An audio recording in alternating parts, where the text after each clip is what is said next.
So a player has sent in this video from Spurs. I believe it's their first pre-season session back together after a couple of weeks off. So let's have a look at this one and give some pointers where I can to see what sort of exercises they're doing and maybe why. So I'll just let it roll and I'll speak over the top. So here we're just stretching out the calves, hamstrings, lower back, just adding some flexibility, mobility there. Here again, we get a good stretch in the hip flexor there. This exercise, the mini bands are out. It's increasing muscle activation around the hips with this movement.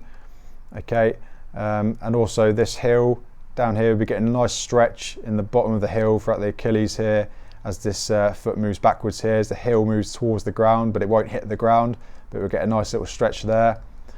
So just getting the body used to being exposed to these movements again. Here we've got the balance trainers out, and we're just doing some stability work to increase the activation of the stabilizing muscles, which will help with muscle activation, force production, explosiveness, and also injury prevention as well. Okay, it'll also something called proprioception. So proprioceptive work is really important to do, and they're hitting on that here. So by using an unstable surface like this, the body is having to adjust its position as it makes contact with the ground in order to remain in a safe position. So let's say out on the pitch, you're about to roll your ankle, maybe there's a little bit of a divot somewhere on the pitch, you're about to roll your ankle. The quicker when your foot makes contact with the ground, the quicker it can identify that the body might be put into a dangerous position. It can send that message back up to the brain, and the body can reposition itself to put itself in as safe position as possible to try and prevent that injury from happening or reduce the damage which is done from being in that position. So really important to do this sort of work to aid you out on the pitch in terms of when you're making that initial contact with the ground, making sure that your body is in a safe position and you're also moving in an efficient way as well. Single leg work here as well. So out on the pitch, most of the movements you do will be unilateral, meaning that one foot will be contacting the ground at a time. There might be imbalances between each side in terms of strength and stability, so it makes sense to address that, and this will have a good transfer over out into the pitch with your movements, just working on the single leg stability element there. Okay, making sure we're working each side individually. Okay, so some good work there. I would do this probably, to get even more benefit out of this, do it barefoot, because then your foot's going to just be closer to that surface, and it's just going to make that connection between the foot and the floor stronger, and the muscles of the lower foot are going to activate even more as well. So just a little tip there, something you could implement, don't have to, but if your trainers aren't done up tightly, then your foot's going to be moving around in that trainer. Okay, so I would always recommend just do it barefoot or with some minimalist shoes on, so Vibram 5-finger shoes if you know what they are, just so the foot can be in as natural environment as possible when it's making contact with the ground, which again will help with injury prevention and muscle activation. So moving on, looks like we're going out to the pitch now, and the mini bands are back out. So doing probably some more activation work, getting the muscles firing all around the hips, which will help with explosiveness, injury prevention as well, and all the muscles around the knees, get those fired up too, and some more just stretching out, some mobility work there. Okay, and then just gradually getting into the session, so the hurdles are out to increase hip mobility, hip range of movement, also activate the hip flexors as well as the knee is lifting up. Then a little push off, so a little increase in speed. Okay, just easing the players into it, looks like.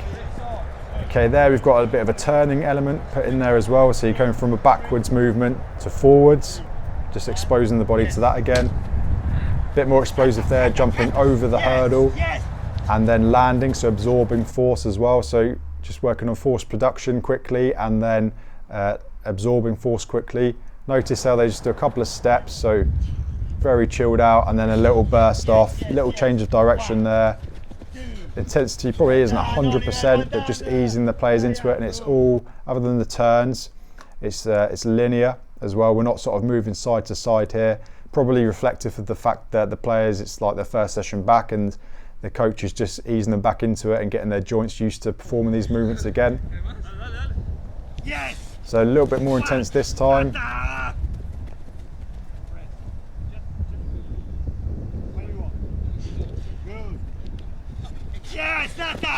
So that sudden explosiveness movement is getting added in there now.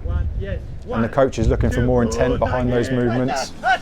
Make it a little bit more competitive, a little bit more like a match to get the muscles firing and everything working quickly. Good job, good job.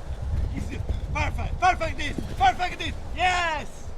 Good stuff, so the intensity is really built up here. So now we've got plyometrics in, so we're quickly absorbing force and then pushing off again. High force will be going through the body when you land from that height and then have to push off again. So it requires, you know, stiff structure around the lower leg to be able to absorb and push off quickly. So some good stuff there. Can you see how the intensity is gradually built up in a safe way? And so far it's mostly been linear, whilst touching on some different movement patterns over the hurdles as well. So now we're into a lot more multi-directional. It's in quite a tight area, which is probably completely intentional, because when we use a tighter area, so what's going to happen is the players are going to be exposed to sudden changes of direction more frequently compared to if they're working in a larger area. So this would be more like a pitch-based strength session, because the joints and the muscles are going to be more exposed to lots of different angles and quick, sharp movements, which, you know, the players have built up through what they've done in their warm-up up to doing stuff like this, and they're now getting exposed to all of these movements again. Probably not having to think about it too much because they're just focused on keeping the ball, so it's fun as well, rather than it just being like, you know, running around changing direction. The ball's involved, so the players aren't thinking about it, but they're moving short and sharp, and they're doing it very frequently as well. Lots of tight angles that the joints are being exposed to here, just to increase injury resilience and do things in a safe way and gradually progress the intensity up there. So that looks like it's about everything that I've covered that needs to be covered on this video. So hope you got some good tips on that. If you've got any more videos that you want analysed, then send them across to one of our pages. Happy to have a look at those. Any comments that you've got, add them below. I was actually going to buy one of these balls the other week, but I didn't, and now I've completely forgotten what the brand is. So I just had a quick look and I couldn't find them anywhere. So if you can remember the brand of these types of stability balls, balance trainers, then post it below, remind me, because that would be save me a bit of time there. So hope you enjoyed this video, and I will catch you in the next one.